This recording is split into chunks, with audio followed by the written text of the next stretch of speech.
De pie, ¿no? Vamos a orar. Señor, como siempre, venimos delante de su trono. Te damos gracias, Padre, que podemos adorarte en espíritu y verdad. Gracias, Padre, por su palabra que podemos estudiar. Tenemos el privilegio y libertad para abrir las Escrituras y estudiarlos públicamente. Gracias, Padre, por sus hijos, sus hijas que aman a ti, que son tuyos. Habla en nuestros corazones, Padre, a través de las Escrituras. Danos oídos para oír las verdades increíbles en este libro de Romanos. Abra nuestros ojos, nuestros entendimientos, para que podamos entender sus verdades. Porque es increíble, Señor, lo que tú hiciste por nosotros. Te damos gracias en el nombre de Cristo Jesús. Amén. Hermanos, salúdense unos a otros, por favor, muy rápido. Un abrazo a su hermano, a su amigo, a su compañero, el cristiano que está a tu lado.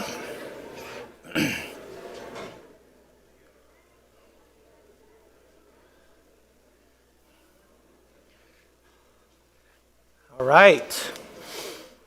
Cuando terminas, toma su asiento, por favor, y abra sus Biblias en el libro de Romanos. Hoy, gracias a Dios, ya vamos a comenzar nuestro estudio verso por verso a todo el libro de Romanos. Y verdaderamente estoy emocionado porque el libro de Romanos es un libro muy poderoso. Es un libro que muchas vidas fueron transformadas por el libro de Romanos. Muchos avivamientos nacieron del estudio bíblico de Romanos. La gran reformación con Martín Lutero comenzó cuando él comenzó a entender las verdades en el libro de Romanos. La justificación por fe específicamente. También John Wesley, otro hombre que Dios usó para traer un avivamiento grandísimo, fue impactado por el libro de Romanos. John Wesley era un misionero que fue con los indios, y cuando llegó a los indios dijo, vino para convertir los indios, pero ¿quién va a convertir a mí? Porque él sintió vacío y hueco adentro, porque él está trabajando con toda su fuerza humana para agradar a Dios, igual como Martín Lutero, igual como unos de ustedes. A veces cuando no entendemos lo que Dios ha hecho por nosotros y la justificación por fe y el perdón del pecado, tratamos a agradar a Dios por nuestras obras. Y pensamos, si puedo ser muy bueno, Dios va a quererme.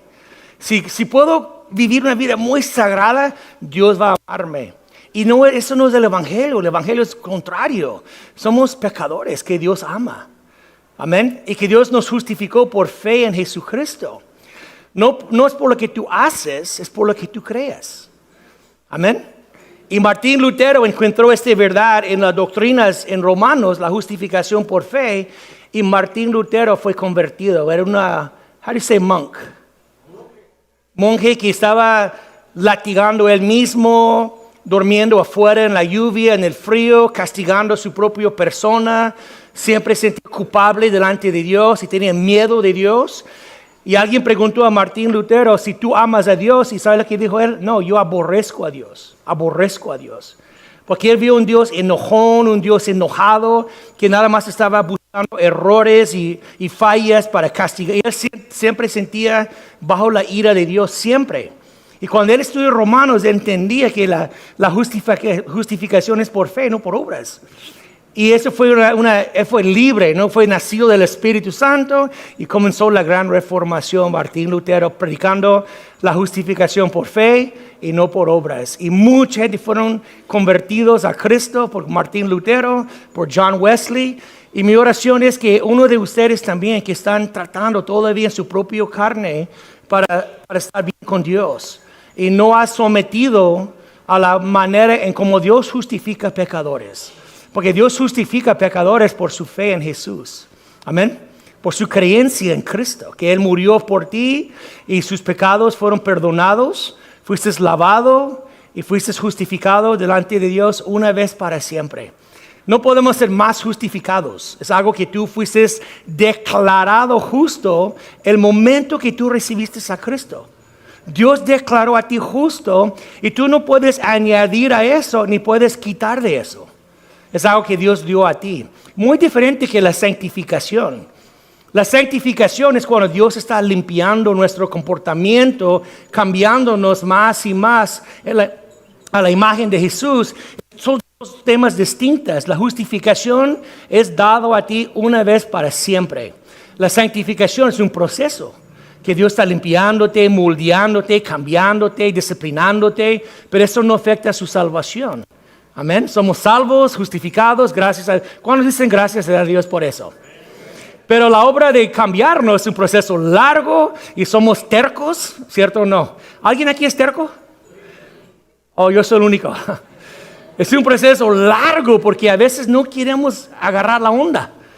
No queremos someter a Dios, no queremos rendir al Espíritu Santo y queremos lo que mi carne quiere y Dios tiene que moldearnos, disciplinarnos, pero es como un padre amoroso. Amén. Él ama a sus hijos. Dice la Biblia que si el que no recibe disciplina, ¿qué dice? Es bastardo. Perdón, no es hijo de Dios. Porque todos los hijos de Dios que reciben disciplina. Y los que Dios ama, ¿qué dice? Él corrige a los que Él ama. La misma disciplina de Dios es una señal que Dios ama a ti. Si tú puedes pecar libremente y no hay disciplina de Dios, ya tienes que examinar si tú estás en la fe o no. Pues cada hijo de Dios recibe disciplina. Amén. Pero es por nuestro bien, no para lastimarnos ni dañarnos. Dios quiere lo mejor para nuestras vidas. Cuando caminamos bien en el camino de Dios, es un camino lleno de bendiciones. No quiere decir que no hay problemas, pero es una vida bendecida por Dios. Amén.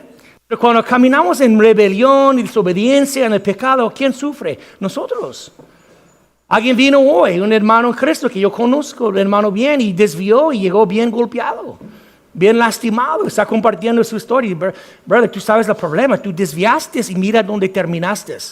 Siempre pasa lo mismo. Cuando desviamos, terminamos lastimando nosotros mismos. ¿De acuerdo? Y Dios no quiere que tú y yo salimos lastimados. Dios ama a sus hijos. Por eso, cuando uno está desviando así, va a mandar corrección y disciplina para que volvimos. Amén. Y cuando volvimos en línea, pues ¿quién está ahí? Dios, para perdonarnos, lavarnos y caminar con nosotros de nuevo. Y muchas veces salimos otra vez. Y Dios tiene que ir por nosotros y traernos de nuevo. ¿Verdad? ¿Recuerdan los typewriters, los antiguos que haces typewriting? Y va así, tiene que moverlos así. Tengo la imagen que hay algunos cristianos que siempre se van y Dios tiene que traerlos de nuevo. Y seguir obrando sus vidas y se van otra vez, tiene que traerlos de nuevo. Pero Dios es muy paciente con nosotros. ¿Alguien ha sido una oveja eso que siempre andas desviando y desviando y desviando? Pero Dios ha sido muy paciente contigo, ¿verdad? Porque Él ama a sus hijos, ama a sus ovejas. Ahora, Romanos es un libro muy increíble. Tomamos 5 semanas dando un panorama del libro. No sé si tú recuerdas. Pero ya tomamos 5 semanas mirando el libro de Romanos en su totalidad. Y el libro de Romanos hemos dividido en 7 secciones. No voy a repasar los 7 secciones, ustedes ya, la mayoría ya saben, no tienen sus cuadernos, pero hemos dividido el libro en 7 secciones. Hoy vamos a regresar y vamos verso por verso. ¿Cuántos capítulos hay en el libro de Romanos? 16. Hoy vamos a ver la primera sección que se llama la introducción. La introducción es capítulo 1, versículo 1 hasta versículo 17. Hoy no vamos a estudiar toda la introducción, no vamos a ver los 17 versículos. Nada más yo he dividido la introducción en 2 secciones. Si estás tomando notas, toma notas por favor. Hoy vamos a ver la salutación. La salutación del apóstol Pablo en versículo 1 a 7. Y si estás tomando notas, vamos a ver 3 cosas hoy. Número 1, vamos a ver 3 cosas acerca de Pablo en versículo 1. Vamos a ver 3 cosas acerca de Pablo en versículo 1. Después vamos a ver 2 cosas sobre el Evangelio. En versículo 2 a 4. 2 cosas sobre el Evangelio. Y número 3, vamos a ver 3 cosas acerca de los lectores. ¿Okay? Nada más vamos a ver el autor, el Evangelio y los lectores. Versículo 7. ¿Okay? Ahora vamos a comenzar. En el primer versículo, Pablo va a presentar a él mismo a la iglesia. Porque Pablo nunca fue a Roma. La iglesia no fue plantada por Pablo. Pablo escribió esta epístola en su tercer viaje misionero. Estaba en Europa. Estaba en la ciudad de, ¿cómo se llama? Corintios. Estaba en Corintios en su tercer viaje misionero cuando él escribió esta carta preciosa para la iglesia en Roma. Pero una vez más, Pablo nunca fue a Roma y nunca plantó la iglesia, pero él mandó una carta bien organizada, bien doctrinal, bien una doctrina sistemática a la iglesia en Roma. Pero vamos a ver en versículo 1 tres cosas de Pablo. Dice primeramente versículo 1. Dice, Pablo, siervo de Jesucristo. Quería que la gente sepa primeramente que es siervo de Jesús. Y después dijo, llamado a ser apóstol, apartado para el evangelio de Dios. Ahora, tres cosas que podemos ver aquí. Si estás tomando notas, pone número 1. ¿Cuál es el número 1? Fue llamado a ser apóstol. ¿Okay? Pablo fue un apóstol de Jesucristo. Pero la palabra apóstol quiere decir una persona enviado a una misión. Alguien enviado a una misión. Es un apóstol, nada más. Alguien que fueron enviados a una misión. Y Pablo fue un apóstol de Jesucristo. No uno de los 12. Pero también Jesús tenía otros apóstoles en la iglesia primitiva que fueron enviados con una misión distinta. Ahora, vamos a ver, hoy en día es como un misionero. La palabra también es intercambiada como un misionero o alguien que fue enviado a plantar una iglesia. Es muy similar. Alguien que fueron enviados de una iglesia local. Y la iglesia local debe de enviar sus misioneros. La iglesia local debe de mandar personas a plantar iglesias. La iglesia local debe de mandar sus siervos a salir de la iglesia.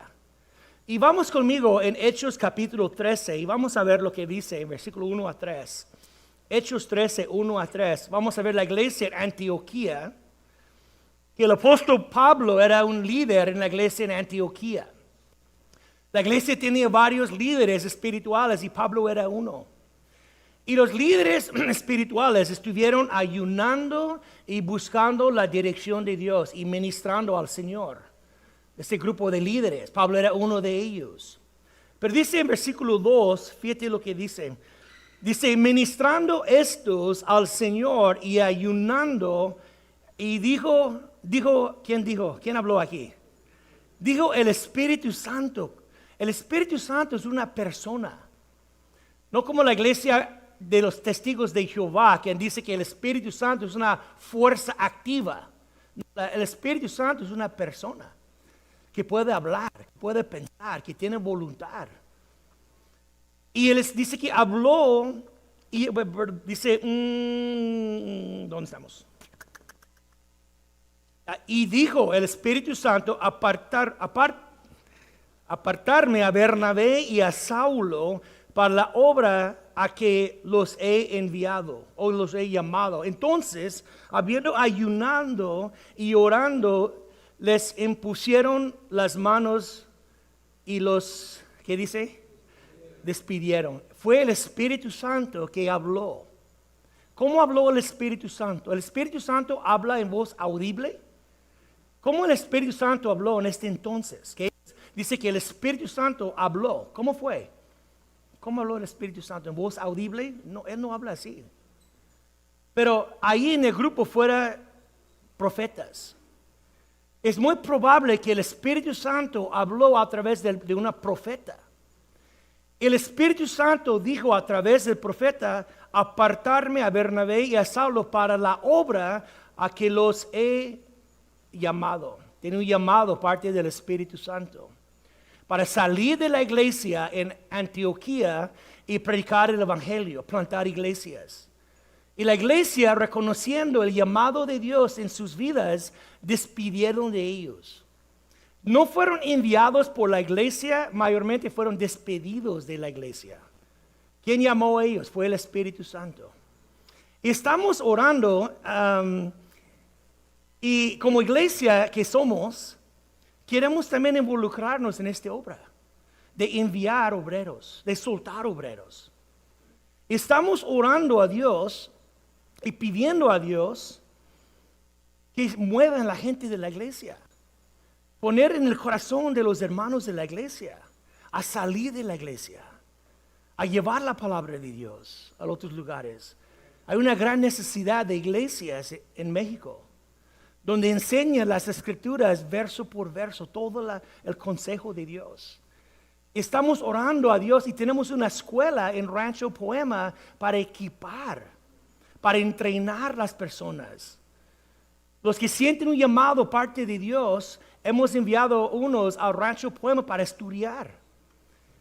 Están ahí por 9 meses, estudiando casi 5 horas diario, lunes a viernes. Teología, doctrina, liderazgo, cómo preparar sermones, cómo estudiar la Biblia, apologetics. Hay muchas cosas que están aprendiendo los hermanos. Porque nuestro deseo es enviar personas a llevar la palabra de Dios. Amén. Tenemos que buscar la dirección de Dios. Ayer fui a visitar a mi suegra por el Día de las Madres, que es hoy, ¿no? En los Estados Unidos es el día de hoy, ¿verdad? A México, ¿qué fue? ¿Jueves, no? Viernes. Pero fue ayer a visitar a mi suegra y Rosaba fue a una tienda y encontró una amiga, se llama Leti, es una cristiana, y muy sorprendida, no pensaba que encontrases Leti. Yo llamo a Leti la cubana, porque Leti es una mexicana, pero tiene un gran corazón por Cuba. Y siempre viene conmigo hablando de Cuba y quiere llevar misioneros y lleva grupos a Cuba y quiere plantar iglesias en Cuba, por eso digo la cubana. Y Rosaba me dijo, Cristóbal, no vas a creer, estoy con Leti. Y yo digo, ¿cuál Leti? Y yo digo, ¿la cubana? Y digo, ¿eres tú la cubana o eres de Cuba? Digo, no, pero yo llamé a cubana, pero ella llegó conmigo y estaba compartiendo su corazón para México. Y está trabajando ella con un grupo para enviar misioneros de México. Digo, Cristóbal, México tiene que enviar sus misioneros. No nada más a México, a todo el mundo. Y él fue a Acapulco a dar una conferencia en Acapulco de su ministerio de enviar misioneros. Y yo digo, Leti, hazme un favor, ¿no puedes grabar un video por 1 minuto para explicarnos lo que estás haciendo? Y digo, claro. Y él grabó un video ayer y nos mandó hoy y quiero presentarlo, ¿no? Nada más es 1 minuto para ver la hermana Leti, la cubana, escuchar lo que va a decir. Nada más es 1 minuto, nada más. ¿Ok? Si puedes apagar las luces y vamos a ver, escuchar Leti. Leti, soy misionera movilizadora. ¿Sabías que ser misionero es simplemente ser mensajero? ¿Sabías que a todos se nos ha dado la tarea de la Gran Comisión? ¿Sabes que tú también eres llamado a ser mensajero en esa tarea? Ir y hacer discípulos a todas las naciones. Los coreanos han entendido esta tarea y por los últimos 50 años han estado enviando a países. Los brasileños también tienen un número asombroso de misioneros por todo el mundo, en especial en lugares no alcanzados. ¿Y qué de México? Creo que es tiempo, ¿no crees?, que tomemos en serio la tarea de la Gran Comisión. Fue un mandato, no una sugerencia. Y ahora es tiempo. Les animo a activarnos a ser cristianos globales, cristianos que están orando, enviando, que van, que movilizan y que empezamos a activarnos en la Gran Comisión. México es tiempo. Y así por obediencia multiplicaremos el Evangelio para la gloria de Dios. Esa es la meta mayor.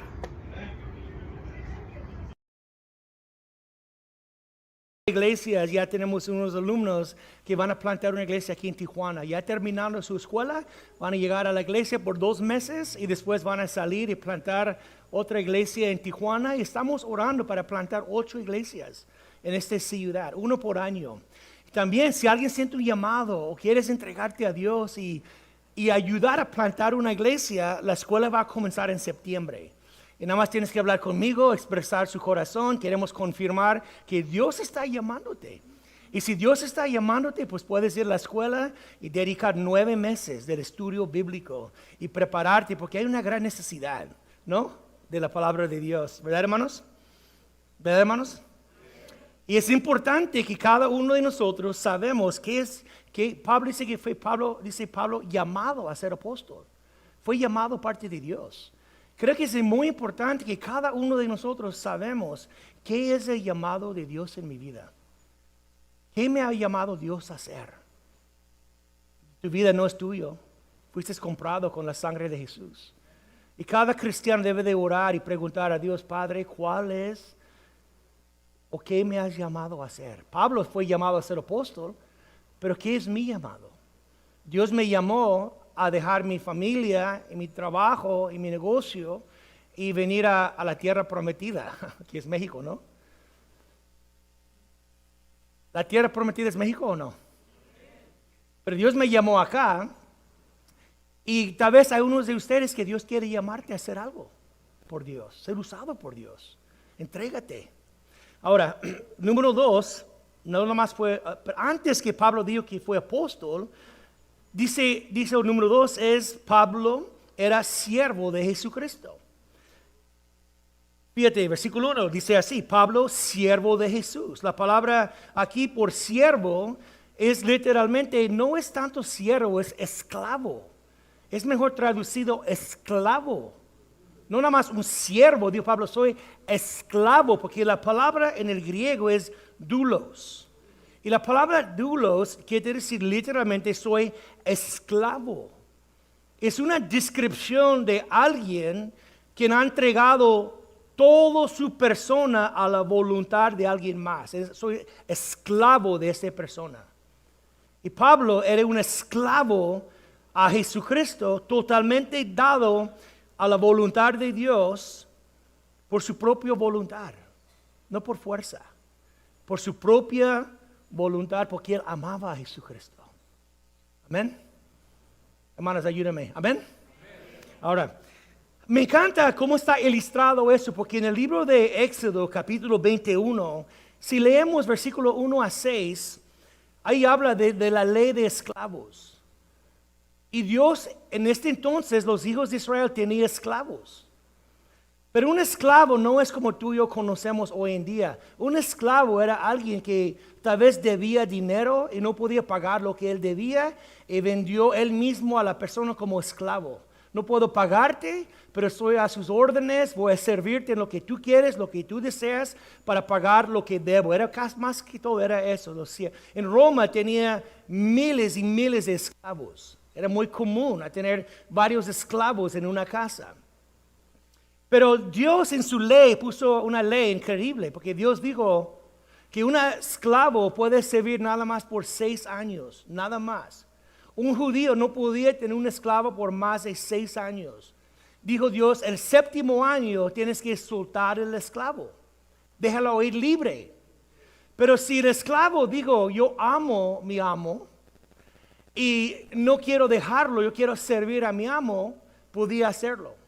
Pero conforme a la ley, tiene que llamar a los ancianos de la ciudad, llevar el esclavo o siervo a la casa del dueño y agarrar su oreja y meterlo junto a la puerta y poner una estaca casi en la oreja y pegado a la casa. Y él está diciendo con eso que amo a mi Señor y no quiero dejarlo y quiero servirlo todos los días de mi vida. Ya era un esclavo por la vida. Pero no era por fuerza, era por voluntad propia. Amén. Y era motivado por amor. Esa es la palabra que Pablo usó. Dijo Pablo, soy esclavo de nuestro Señor Jesucristo. Amén. Y créeme, hermanos, es una persona que por su propia voluntad tú amas a Dios y quieres servir a Dios por su propia voluntad. Amén. No por fuerza, que nadie está manipulando, ¿cómo se llama? Nadie está forzándote. Es porque tú amas a Dios y tú quieres servir a Dios. Porque eres libre. Dice en Romanos 6:22, voy a leerlo, dice, más ahora que habéis sido libertados del pecado y hechos siervos de Dios o esclavos de Dios, tenéis por vuestro fruto la santificación y como fin la vida eterna. Aquí dice que fuimos liberados del pecado, pero ahora somos esclavos del Señor. ¿Cuántos dicen amén? Somos esclavos.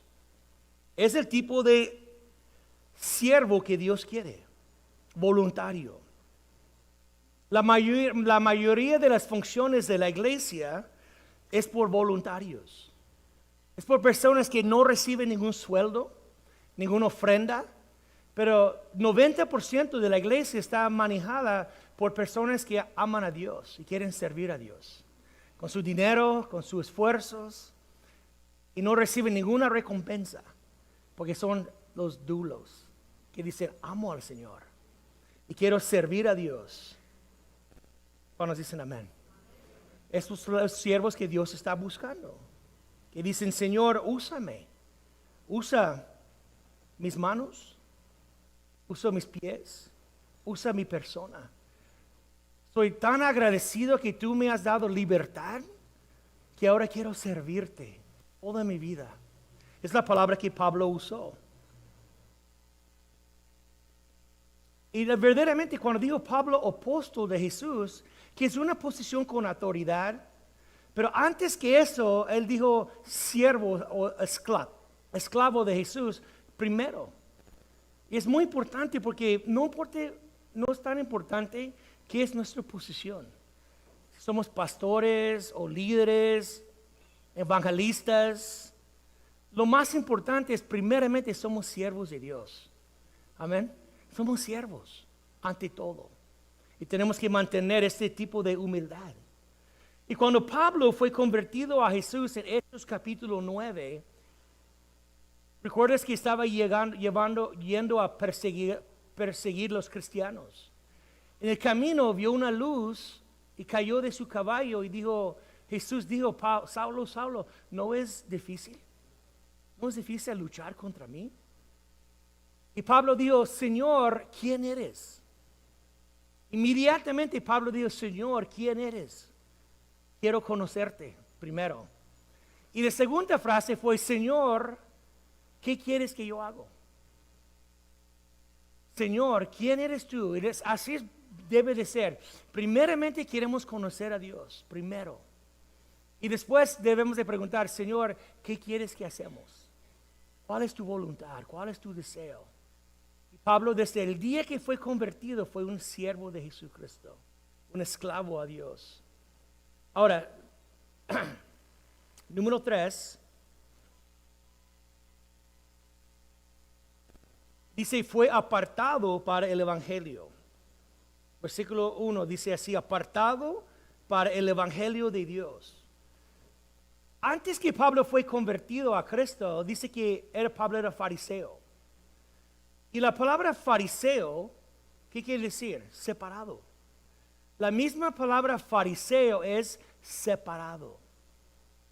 Los fariseos fueron separados de la gente común y corriente, los pecadores. Un fariseo era separado de la gente común y corriente y separado a la ley. Pablo era un fariseo, separado de la gente común y corriente y separado a la ley de Moisés. Fariseo, separado. Pero aquí Pablo dice aquí que Pablo ahora era separado o apartado para el Evangelio. Ya que Pablo fue convertido, su vida ya fue apartado, no a la ley. Ahora es apartado al Evangelio de Dios. Amén. Su vida fue totalmente dedicada al Evangelio. Apartado.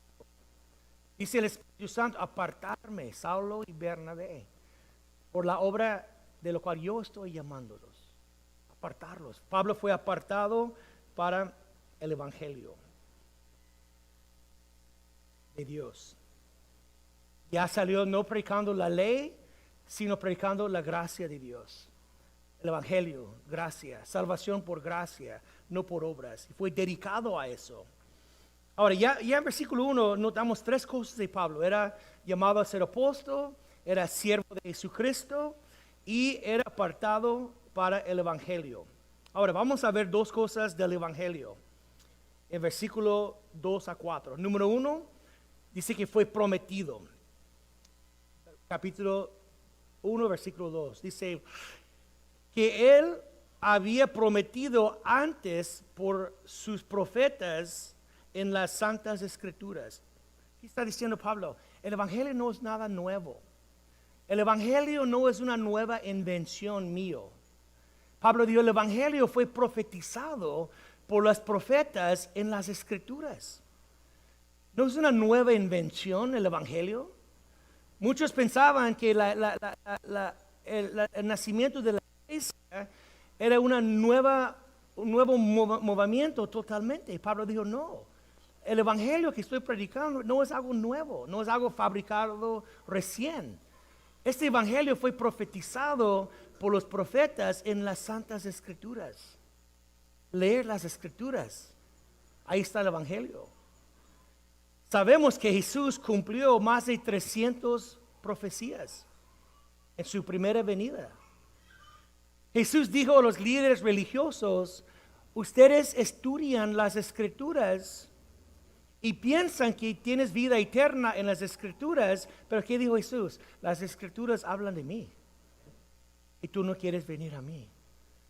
Jesús mismo está reconociendo, toda la Escritura habla de Él, dijo, habla de mí.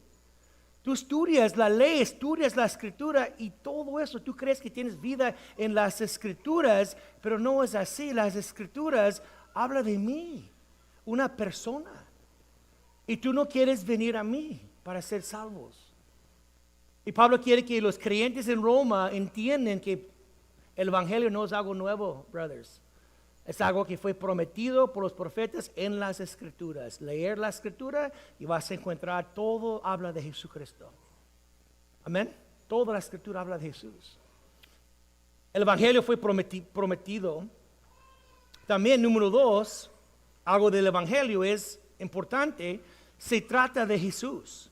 El Evangelio se trata totalmente de Jesucristo. No debemos de desviarnos mucho. El Evangelio no es de la moralidad, o pórtate bien, o no es habla de religión. El Evangelio se trata de una persona. Se llama Jesús. Amén. Por eso dice versículo 3, acerca de su Hijo. El Evangelio habla acerca de su Hijo, nuestro Señor Jesucristo. En el Evangelio es cristocéntrico. Amén. Hermanos, no desviar mucho. Cuando estás compartiendo el Evangelio, podemos desviarnos mucho en muchos temas, pero no tienes que desviar. Habla de Jesús. Habla de Jesucristo. Lo que Él dijo, lo que Él hizo por nosotros. Amén. Mantenerlo bien enfocado su mensaje. No tenemos que ser muy complicados. El Evangelio se trata de su Hijo, nuestro Señor. Enfócate en Cristo. Habla de Jesús. También Pablo va a mencionar dos cosas acerca de Jesús, su naturaleza, porque Jesús en su naturaleza tiene dos naturalezas. Era la naturaleza humana y tiene una naturaleza divina. Jesús era hombre y Dios en uno mismo. Y Pablo mencionó eso cuando dijo así, versículo 3, dice acerca de su Hijo, nuestro Señor Jesucristo, quien era del linaje de David según la carne. Según la carne, Jesús nació en el linaje de David, el rey David. Porque fue prometido a David que el Mesías va a llegar por su linaje, su semilla. Por eso todos estuvieron esperando el Hijo de David. ¿Quién era el Hijo de David? El Mesías. Jesús llegó según la carne, físicamente llegó de la linaje de David. Eso habla de su humanidad. Jesús llegó en forma de humano, para que Él pueda identificar contigo, brother, en sus luchas, sus batallas, sus problemas. Jesús puede identificar contigo, porque Él experimentó lo que tú experimentas. Tentado, sintió solo, abandonado, golpeado, maltratado, burlado. Jesús ha experimentado todo lo que tú y yo he experimentado. ¿Por qué? Porque Él quiere identificar contigo. Mira, vamos conmigo en Hebreos capítulo 4 y fíjate lo que dice. Hebreos 4, versículo 15 y 16. Hablando de Jesús, el autor de Hebreos dijo en versículo 15, porque no tenemos un sumo sacerdote, hablando de Jesús, que no puede compadecerse de nuestras debilidades, sino uno que fue tentado en todo según nuestra semejanza. ¿Qué dice ahí? Pero sin pecado. Jesús nunca falló. Pero aún así Jesús puede tener compasión. Jesús puede tener misericordia. Aunque Él no falló, y nunca va a fallar, pero Él tiene compasión contigo. Él tiene misericordia. Él es compasivo. Él sabe lo que está pasando en tu vida. Él no dijo, hey, ¿sabes que yo nunca falló y sabes que tú no debes de fallar? Jesús no dijo eso. Dice que Él puede compadecerse de nuestras debilidades. Él sabe tu humanidad. Él sabe sus dudas, su depresión. Él sabe sus frustraciones. Él sabe todo lo que está pasando en tu ser humano. Y Él puede identificar contigo, puede tener compasión contigo. Es un Dios compasivo. Porque Él experimentó todo lo que tú vas a experimentar. Pero dice el versículo 16, acerquémonos pues. Ahí no dice esconder de Él. Porque tú fallaste y Él no falla. No dice esconder de Él, dice acerquémonos pues. ¿Por qué debemos acercar a Él? Porque Él tiene compasión. Él sabe su humanidad.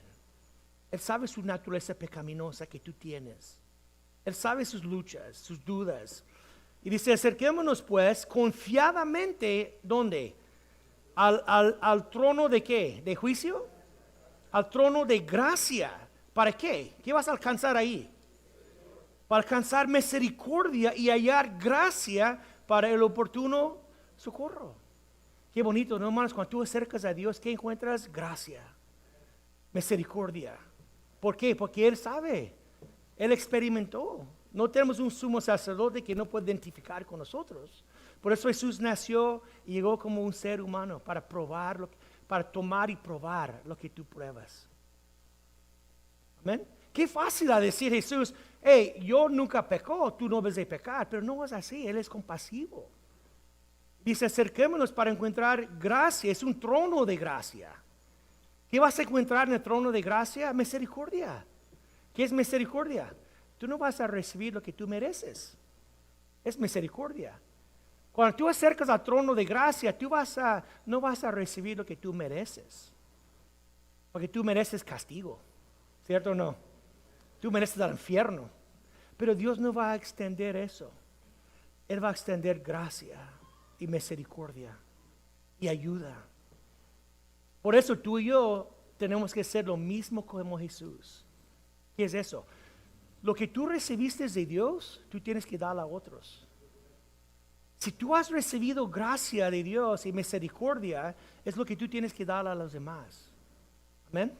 Dar lo que tú recibiste. No andas jugando y criticando y atacando y maldiciendo tus hermanos en Cristo. Ten compasión porque tú mismo conoces tu propio corazón. ¿Conoces tu propio corazón o no? Mío es corrupto, mío es envidioso, mío es celoso, mío es enojón. Yo sé que soy. Amén. Yo sé que soy, cómo soy. ¿Cómo voy a andar apuntando el dedo a todos ustedes cuando yo sé cómo soy? Yo tengo que extender gracia y misericordia porque es lo que ha recibido de Dios. Amén. Pero Él vino a ser humano para probar lo que tú pruebas. Por eso nació, dice, según la carne, humanamente en el linaje de David. Pero también en versículo 4 miramos su deidad. Dice versículo 4 que fue declarado Hijo de Dios con poder según el Espíritu de santidad por la resurrección de entre los muertos. Jesús mismo declaró a ser Hijo de Dios. Jesús mismo declaró que Él es el Hijo de Dios. Siempre en la Biblia, cuando tú ves la frase Hijo de hombre, habla de su humanidad. Jesús dice el Hijo del hombre. Eso habla de su humanidad, pero siempre cuando veas Hijo de Dios, hablas de su deidad. Y Jesús declaró a ser Hijo de Dios con poder. ¿Cómo? Cuando Él resucitó Él mismo de los muertos. Cuando Jesús resucitó Él mismo de la muerte, es cuando Él declaró a ser hijo de Dios con poder, cuando Él mismo resucitó Él mismo de la muerte. Cuando la gente dijeron, Jesús, danos una señal, ¿qué dijo Jesús? Destruye este templo y en 3 días voy a resucitarlo. ¿Quieres una señal de quién soy yo? Matarme y en 3 días voy a resucitar. Y eso es la señal que tú vas a ver, la resurrección. Eso habla nada más de la deidad de Jesús. Jesús era humano, Jesús era divino en una sola persona. Y el Evangelio se trata totalmente de Jesucristo. Debemos enfocarnos en Él. Ahora ya hemos mirado su humanidad, su deidad, y ahora vamos a ver número 3, su llamado. Raúl, ¿puedes leer versículos 5 y 6, por favor? Fíjate lo que dice. Y por quien recibimos la gracia y el apostolado para la obediencia a la fe en todas las naciones por amor de su nombre, entre las cuales estáis también vosotros, llamados a ser de Jesucristo. ¿Ya? Sí. Mira, versículo 6, cuando Pablo dijo, y por quién recibimos, que está hablando de Jesús, y por quién recibimos gracia, ¿y qué más? Y Él, ¿qué dice, hermanos? Nadie está conmigo. ¿Estoy solo? Pablo dijo, por quien Jesús recibimos gracia y el apostolado. Hermano, primeramente tiene que recibir gracia de Dios antes que puedes servir en un ministerio. Antes que puedes recibir un llamado o un ministerio, tienes que recibir primeramente gracia, primero. ¿Por qué? Porque nadie es digno de servir al Señor. Nadie aquí es digno de servir al Señor. Necesitamos primeramente gracia y después recibimos el servicio en este orden. Amén, hermanos. Porque nadie va a servir a Dios en su propia justicia. Porque no hay nadie justo, no hay nadie recto, no hay nadie digno de servir a Dios. Tenemos que recibir gracia y después recibimos ¿qué? Un ministerio. Dijo en el caso de Pablo fuera el apostolado. Pero en nuestro caso es cualquier llamado que Dios tiene para su vida, cualquier sea. Debes de buscar a Dios y ver cuál es tu llamado en mi vida, cuál es tu plan, cuál es tu propósito. ¿Por qué me salvaste? No, si Dios te salvó nada más para llevarte al cielo, pues en el primer sermón de Pedro, 3,000 personas recibieron a Cristo y no fueron muertos en el instante, porque el plan de Dios no es nada más llevarte al cielo. El plan de Dios es obrar en ti y obrar por medio de ti. Amén. Y todos hemos recibido de Dios gracia y también un llamado parte de Dios para servir. Por eso no es nada más ir a la iglesia, ir a la casa, ir a la iglesia. Tienes que buscar a Dios. ¿Cuál es tu llamado? ¿Cuáles los dones que me has dado, Señor? ¿Dónde voy a servirte? Pero primeramente es gracia. Y sabe que los que han recibido gracia, verdaderamente deben de tener un corazón para servir. Es natural. ¿Estás conmigo, brothers?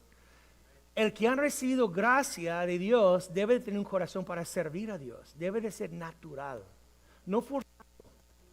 Debe de fluir de alguien que ha sido nacido del Espíritu Santo. ¿Por qué?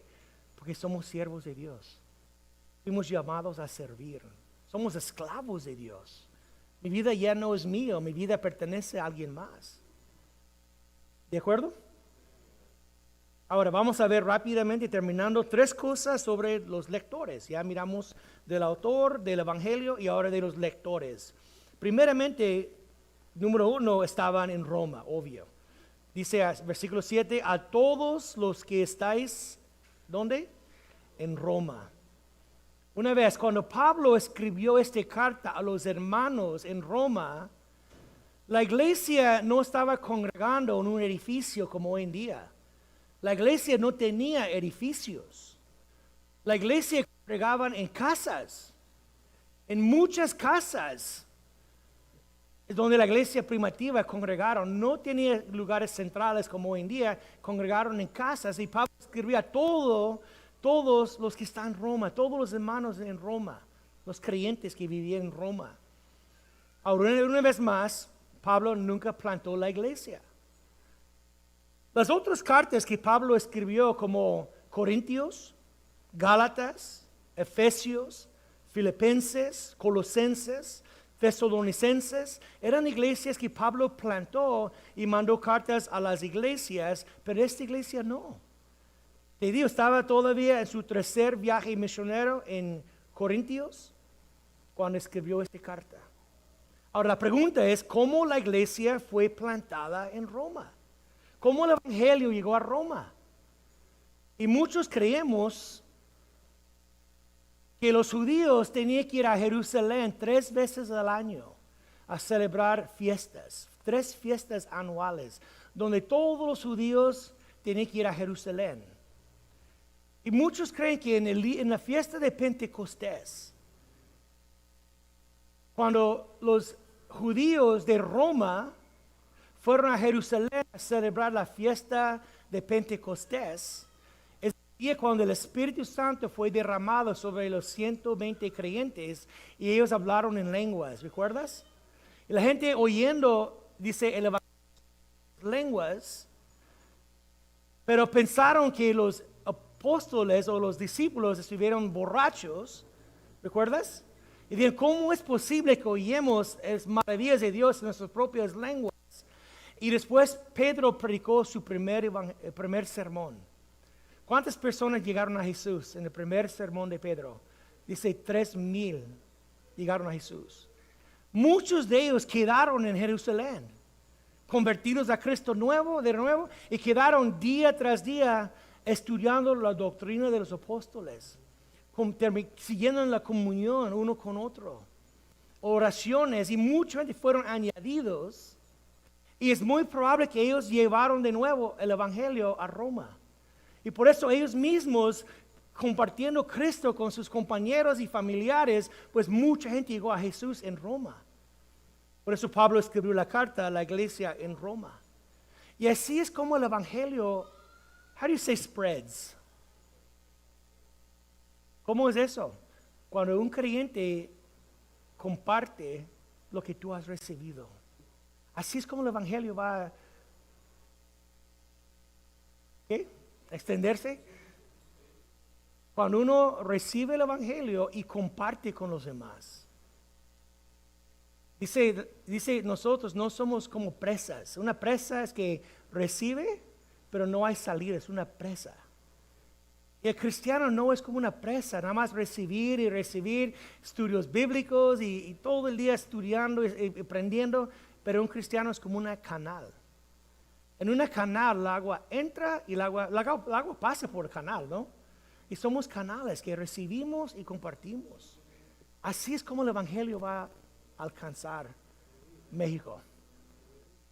Pasó igual, muy similar con el pastor Alfonso y Adela, los pastores o el pastor de Guadalajara, que él vino a Tijuana con el fin de cruzar la línea e ir a otro lado. Pero fuimos a hacer un alcance en Pedregales de Santa Julia, en el cañón. Y uno de los primeros a bajar fue Alfonso y Adela, bajaron del cerro. Y yo estaba compartiendo el evangelio y los dos recibieron a Cristo. Y Alfonso fue una líder, un asistente mío en la iglesia por años. Y un día fue a Guadalajara a ver sus familiares. Cuando llegó a Guadalajara, fue con todas las familias de él, en cada casa, abriendo la Biblia y compartiendo el Evangelio a Jesucristo con los familiares, y muchos recibieron a Cristo. Cuando él regresó, dijo, pastor, 27 personas de mi familia recibieron a Jesús. ¿Qué hago? Y la verdad yo no sabía qué decir, y yo dije, déjeme hablar con mi pastor. No tenía idea qué hacer. Y habló con mi pastor, dijo, Brian, pastor Alfonso fue a Guadalajara, 27 hermanos de él, familiares recibieron a Cristo. ¿Qué hacemos? Y dijo, dile a él que vaya a discipularlos. Y Alfonso regresó a Guadalajara y ya tenemos Capilla Calvario Guadalajara. Es una iglesia hermosa. La hermana Adela me mandó fotos ayer, un gran grupo de mujeres estudiando la Biblia. Tiene un comedor donde están alimentando niños diario. El ministerio de Guadalajara, pero ¿qué pasó? Un hermano vino, recibió la palabra y volvió a su tierra y hay una iglesia plantada. Así es como plantamos iglesias, cuando unos reciben la palabra y llevan la palabra. Amén, hermanos. Así es como el evangelio van a correr a toda parte. Ahora, número 2, de los lectores, dicen que eran amados de Dios. Versículo 7, amados de Dios. Como Pablo no tenía relación con los hermanos, pero él sabía que los hermanos estuvieron amados por Dios. Y Dios ama a sus hijos. Amén. Dios ama a sus hijos. Muchas veces pensamos que Dios está enojado con nosotros. Y a veces vivimos con una conciencia culpable. Como Dios está enojado conmigo. Porque no estoy cumpliendo con Él.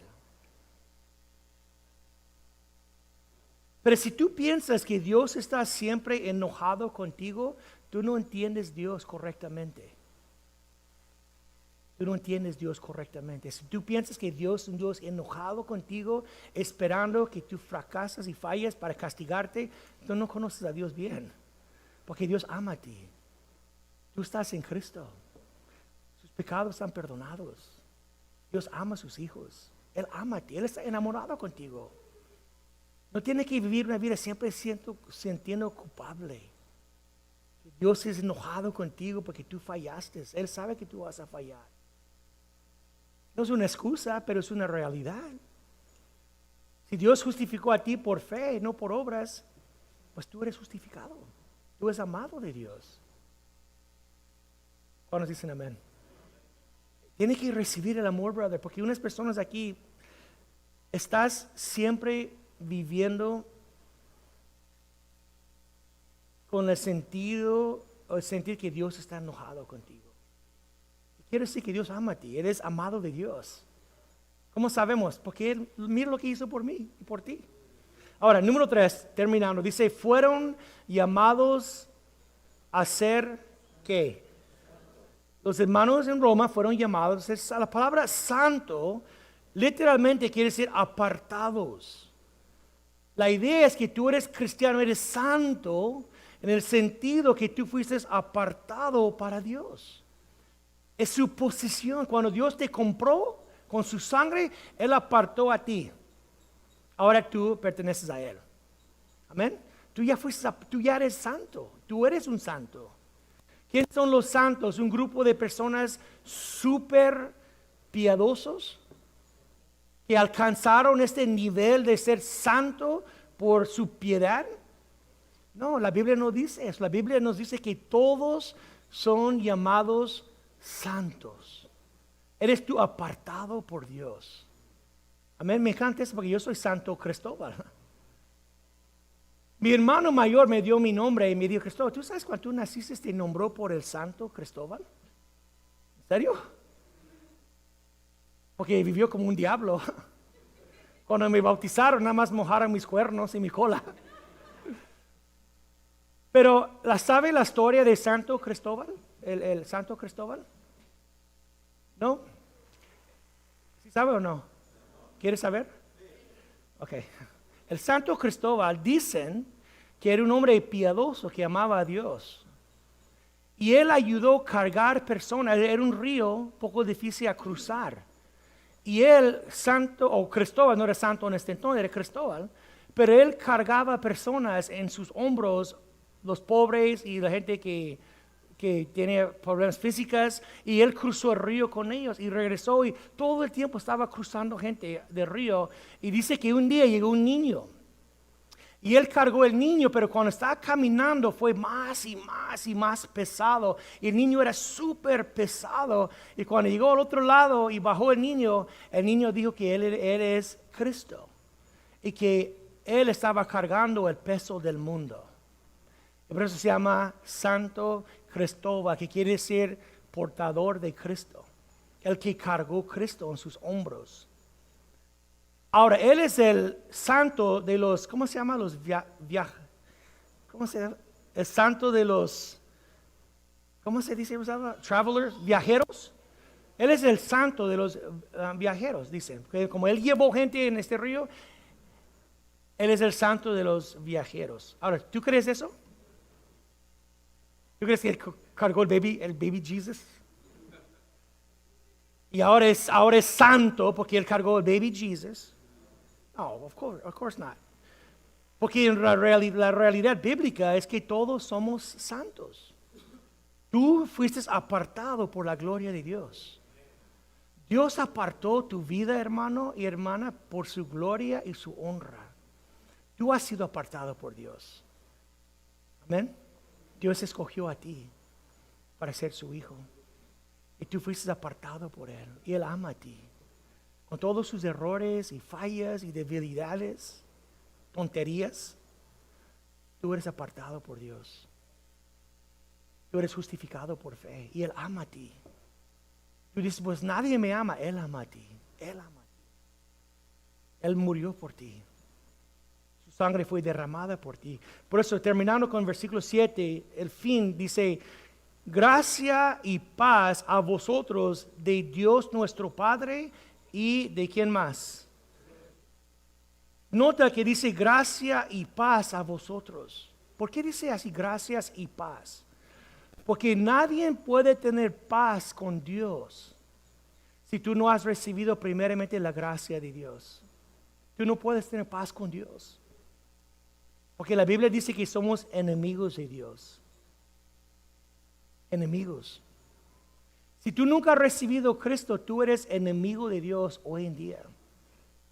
Y para tener paz con Dios, tienes que experimentar primeramente la gracia de Dios. Amén. Y ya que experimentas la gracia de Dios, el perdón del pecado, ya puedes tener paz con Dios. Va en este orden. ¿De acuerdo? Pónganse de pie, hermanos. Vamos a orar. Padre, gracias por estos versículos. Gracias por su gracia, su misericordia. Gracias, Padre, que podamos tener paz contigo por medio de Jesucristo.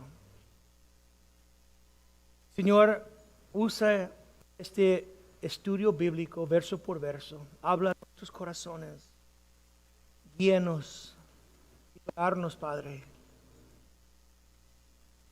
Liberarnos. Danos libertad. Para que podamos servirte. Queremos honrarte. Queremos bendecirte. Yo siento que hay unas personas que Dios estaba hablando a tu corazón. Siento que hay más que una persona aquí. Y estás luchando con esta culpabilidad. Tú has fallado y tú sientes culpable.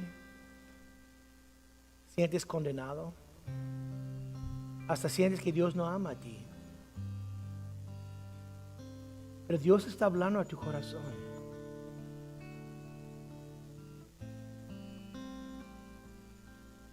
Recibe el perdón de Dios. Recibe el abrazo de Dios. Entiende que Él es por ti. Él no es contra ti. Él es su Padre celestial. Él es su Salvador. Padre, gracias por... Damos gracias en el nombre de Cristo.